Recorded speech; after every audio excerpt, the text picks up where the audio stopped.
This morning I awoke with a start, pulse racing, a poem unfurling like a flower in my heart. The words coming in frantic bursts to describe my deepest pain, my deepest hurt. You see, I'm black. Black in the land of the free. My country, 'tis of thee. For everyone but those who look anything like me. Big lips and wide hips, brown skin filled with melanin. The black, the brown, hell, we're all held down. But you see, I believe that I am black, not African American or even Afram, but as a child of the African diaspora, I am a mishmash of all man. European, some Indian or Asian with African roots, all jumbled up, percolated, and steeped into my boots. But Africa is a continent. I can never go back. America made up my DNA. America made me black. America made me. So I believe in the American dream. And in front of millions, I will and have sung with my heart open wide, a heart full of pride. Oh, say, can you see by the dawn's early light? While black people judge me, shake their heads and exclaim, girl, what you doing? Why you playing that game? Where's your self-respect? Have you no shame? A black woman singing that slave on a song with everybody watching and singing along. Girl, you black. Black. A descendant of captive and slave dares to be brave enough to create some kind of life in this country? Yeah, right. If we're not entertaining the masses or shaking our massive asses, then we're a threat. If we're not playing ball and towing the line, if we have the nerve to have too bright a shine, or we're lying in our bed, sleeping soundly at night, we are a threat to be neutralized. We are hostile. We are rude. We should have just complied and done as directed by that random dude. No, not a cop, not a police officer, but some puffed up, self-important no one who gets to send us to the coroner. Because we dared to believe we had rights and could stand with Skittles or lottery tickets or nothing in our hand. There was nothing in his hand. But no one intercepts, no one intercedes. They're all too busy recording for their social media feeds to care about the person lying there as they bleed, as they struggle to think and battle just to breathe, crying out for their mama in their final time of need, hanging on to life to their very heartbeat, listening as their babies panic in the back seat, all for the shock and a trending TikTok. Oh, say, can you see what it is to be black? Honestly, it's becoming a little bit of a joke, this trend to be woke, to rehash and redress every word ever spoke. It's like they all took a toke from the pipe of awareness when many couldn't care less about this thing that's been a thing since before they overthrew the king. Ah, the good old days, the days of the king, when a man could be a man and beat or kill his property without sin, abuse the women in his care and father hordes of children. Wouldn't it just be great to make America great again? I would rather die. That's right. Rather than see the return of that insidious time, I would do like the mother in Beloved and take out me and mine to spare them from not ever having a chance, not ever having hope, a lifetime of knowing only whips, chains, and the fear of a rope for being black. It puts it in perspective, doesn't it? When you really think about that time before we were free, back when we were just property. By contrast, we actually have it, I won't say good, but better in parts of the country, at least. Because hate is still a very real and living thing. The South still needs a lot of work, but at least there you see it coming. It's not hidden in fake smiles, platitudes, and societal numbing. They let you know exactly what they think. So you can make a choice to raise your voice or back away. Do I go or should I stay? Knowing this is a backward place and sundown ain't that far away. That's still a thing, sundown towns. Yes, even in this day and age, to be black or brown. In a time of political correctness, which lies like a rock on a steam bed, on the surface immutable, immovable, and strong, underneath all dark and dank and moist and wrong. Festering with resentments, half-truths and lies, underhanded dealings, crooked work shielded from prying eyes. But what we're seeing isn't new. It's always been this way. It's just now everyone has a camera in their pocket looking for their 15 minutes of fame. Now it's harder to hide, harder to keep it out of sight. But it happens in almost every city, almost every night. Men, women, children, all cut down, less than. An offering on the altar of being American. And yet, I believe. I believe because I have to. I have read of where we've been. I have seen what we can do. Think about it. Our story is like none in this world. Sold into slavery, beaten and demeaned, worked our way into positions of authority by creating our own ways and means. We have struggled and we have died, taking steps forward and to the side to create a better future for the ones that come behind. I have seen black athletes shatter records and raise the bar, forcing everyone to be better because they simply are. I have seen a black woman billionaire with an empire that can move mountains and a presence that stirs the very air. I have seen black doctors create surgical procedures that are so in-depth that they have forever changed medicine because they literally beat back death. I have seen a black president, arguably the best this country's ever had, create change and make good in the face of opposition that was fierce, loud, and, God, just bad. They fought so hard against him, and still he made strides. Imagine what he could have accomplished with the Congress on his side. So I believe that a time is coming, a reckoning, if you will, where the atrocities in this country will come to a standstill, and we will all look up and see that we are all one and the same, no matter from whence we came. Whether by boat, by plane, by dark of night, we all will have an equal right to exist without fear. But let's be clear, I have no illusions of where we are, and I know that we still have far to go. I recognize that things are far from perfect, but humans are involved, so there's that. Humans evolve, enlighten, and grow. And I will hold out hope because I know that there's a chance, an opportunity for equity, equality, and equanimity, a dream my ancestors fought and died to give to me. And one I'm realizing my grandchildren's grandchildren still may not get to see because they're black. But still, I believe. Thank you.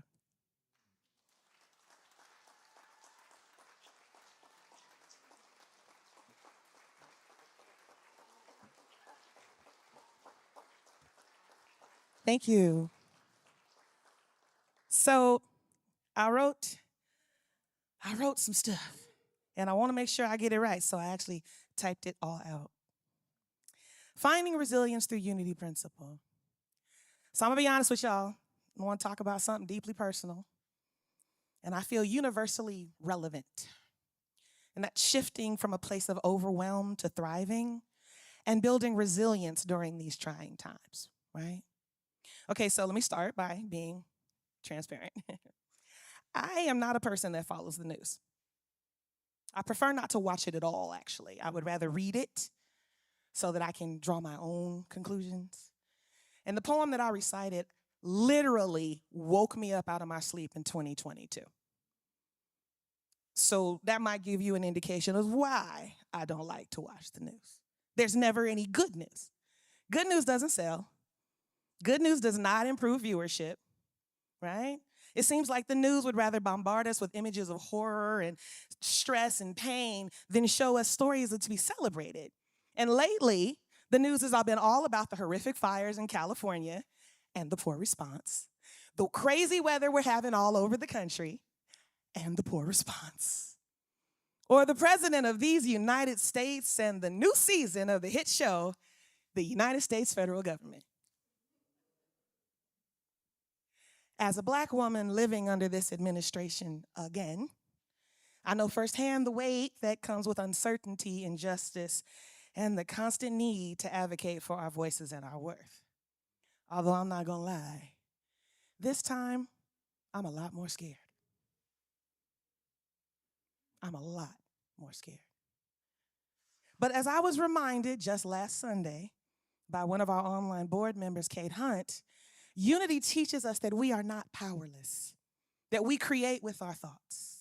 And by practicing and applying the 5 unity principles, we can rise above regardless of the external circumstances. And we do this using the key that is resilience. Now, resilience is the process and outcome of successfully adapting to difficult or challenging life experiences, especially through mental, emotional, and behavioral flexibility and adjustment to external and internal demands. Or, said more simply, moving from a state of overwhelm to make helpless to a state of thriving. Thriving. Psychological state of intellectual, interpersonal, and psychological engagement. Or moving from, I can't do this, it's too much, to, I got this, and I can navigate, right? I know what you're thinking. Oh, wow, Misa, oversimplify much. It sounds easy when you put it out there like that, but how do we make that switch? How do we transition? I've been practicing and I've been practicing and I've been practicing and it ain't working. Okay, you're right. It starts with the keen sense of self-awareness, knowing when you might need to step back and give yourself the space to reinvest and reactivate your spiritual practice. To be clear, I'm not saying it's easy, and this is absolutely not a quick fix, okay? If you are in such a dark place that you can't see clearly, then this too shall pass, platitudes are falling on your deaf ears, then it might be time to get some professional help. We all could use some professional help. But what I am saying is that if you can catch yourself before you fall into that pit of despair, or if what you're trying isn't working and your self-assessment, your understanding of your self-awareness is telling you, I need to do something new, I gotta try something else, then it's probably time to reinvigorate or even reimagine your practice, application, and activation of unity principles. We talk about practice a lot. We talk about practice a lot, but you have to apply it and you have to activate it, right? So for those that might be new to unity principle, let's go through them one at a time. Principle 1, there's only one presence and one power active as the universe and in my life, God, love, source, spirit, universe, him, her, Buddha, Shiva, Baha'u'llah, Heaven's Gate. Pick a word. Higher power. Whatever resonates within you. There is only one and we are all a part of it. Yes? So as a Black woman, this is my anchor. This is my touchstone. When the climate of the political foolishness gets a little too heavy, I remind myself, God is within me always. Every atom, molecule, cell, my selenium, mitochondria is divine. Knowing that about myself and having that self-awareness about me makes it easy for me to look at you and see myself reflected. I can look at you and see the beauty that makes up who you are. I don't even know your name. Because I know you are just a friend I haven't met yet. We family because we're connected. So when I'm faced with, I'm going to be nice, rhetoric or actions that seem to actively attack my humanity, I affirm God is within me and God is within them. And that allows me to respond with compassion rather than, wanting to punch somebody in the throat. Because that's fear. That reaction is my fear. And one of my favorite acronyms, fear, false evidence appearing real. The truth is that I need to trust that divine order is always at work. Principle 2, we are divinity in expression and therefore we are inherently good. As a person of color in America, which is the only experience I have, this is a revolutionary principle. In this country, ain't no such a thing. Ain't no such a thing. All you had to do was look at your news this morning to see that this principle is absolutely under attack. So, unity teaches us that we are inherently divine, powerful, worthy, and good. Thriving begins with reclaiming this truth. I am not defined by external circumstances. My value comes from my divine nature, period. And standing in it. Because activation requires emotional investment. Practice is rote. Practice is muscle memory. Application is applying your practice or your rote to a situation. Activation is fully investing all that you are into what you are believing in, bringing what you want to see into fullness in the world. This principle empowers me to stand in my identity, unshaken by societal narratives of those who try to seek to diminish, dismiss, disregard, or discard me. I know who I am. And because I know who I am and I know my value, I know who you are. I know your value. You are good. The end. Principle 3. We create with our thoughts and beliefs. Now, this is the one Kate caught me on last week. Because it's easy to feel overwhelmed. It is easy to go, ooh, he's coming. What he gonna do? I'm scared. I'm afraid. I have children. I have grandchildren. And I'm hearing the noise of all the executive orders, all the meetings, all the things. And I have fear in my heart.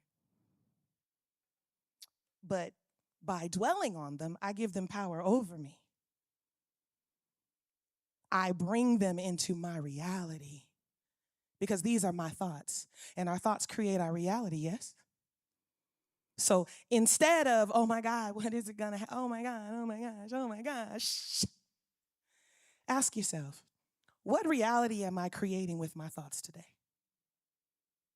And as Kate reminded me, thank you, Kate, what reality am I creating with my thoughts right now? My grandmother used to say, don't borrow trouble. You will create worry and stress and strain for yourself by trying to project what might be. Newt Scamander says, well, I kind of feel like worrying is useless because you suffer twice.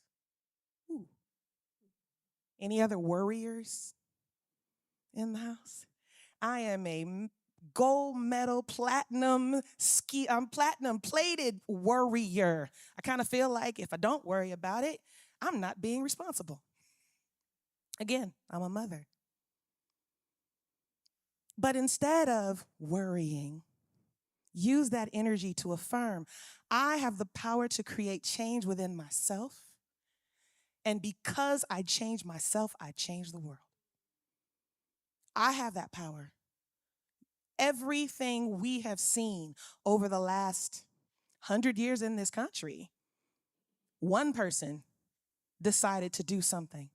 Someone noticed what that one person was doing, and that person shifted. Someone noticed what those two people were doing, and that person shifted.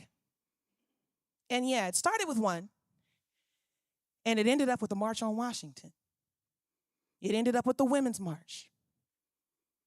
It ended up with a boycott. It ended up with a petition. It ended up with the 13th Amendment. One is a mighty thing when you know who you are and you stand in it. So when you consciously choose thoughts that uplift you, you are aligning with your divine potential. Principle 4. Through prayer and meditation, we align our heart, mind with God, source, power. Pick your power. So Unity's fourth principle reminds us that through prayer and meditation, we connect with our divine selves. And we can tap into divine mind and get divine guidance. And in times of overwhelm, turn inward. Meditation quiets the chaos and reminds me that my source of strength lies within. We were at a women's retreat at the Mercy Center in Burlingame over the weekend, and the Mercy Center is a former convent. And I had shared with the ladies that my mind, especially now, stopping is not a thing. It is a constant whirling dervish of should be doings, didn't do's, did I do, must do, future do. It just never stops. I find my peace in singing. So I went to the chapel, which was empty, probably 4 times the size of this room, and I sat there and I started singing. Unbeknownst to me, some people started slipping in the back. Apparently, they thought there was a Gregorian chant or something being played. But all I know is that's what my heart needed.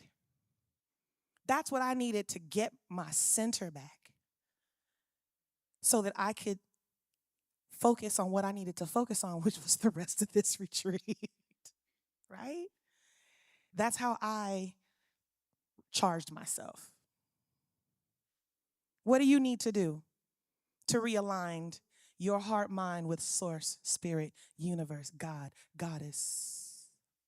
What do you need? And if you don't know, try different things until one resonates with you, right? Is it Gregorian chant singing? You know, Donna no peace. Is that it? Is it, I release and I let go? Hey, hey. Or is it home? Whatever it is, there's no wrong way. There's no wrong option if it works for you. Prayer is your declaration of truth. That's how I look at prayer. Not a plea. I shared I was raised Church of God in Christ, which is the most beseechingest, I'm not worthy, I'm not worthy denomination I feel like on the planet, but I have church hurt, so give me grace. What I love about unity is it's affirmative. It's not a plea. It's kind of a declaration. I trust that divine wisdom is guiding me and all the leaders to act in love and justice. And I'm strong enough to will it so. The end. I'm strong enough to will it so. Yeah. I know. Oversimplification much, Misa. You're doing too much, girl. But I can pray on that. When I see the letter from the Pentagon, when I see that the Air Force is no longer teaching about Tuskegee Airmen or any visuals of women in World War II, I can hold that there's a greater reasoning at play. That somehow this is working for my highest good. Again, not a spiritual bypass. No, no, no, no, no.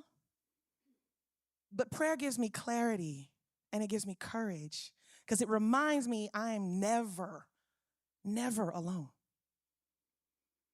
Our fifth principle, my favorite.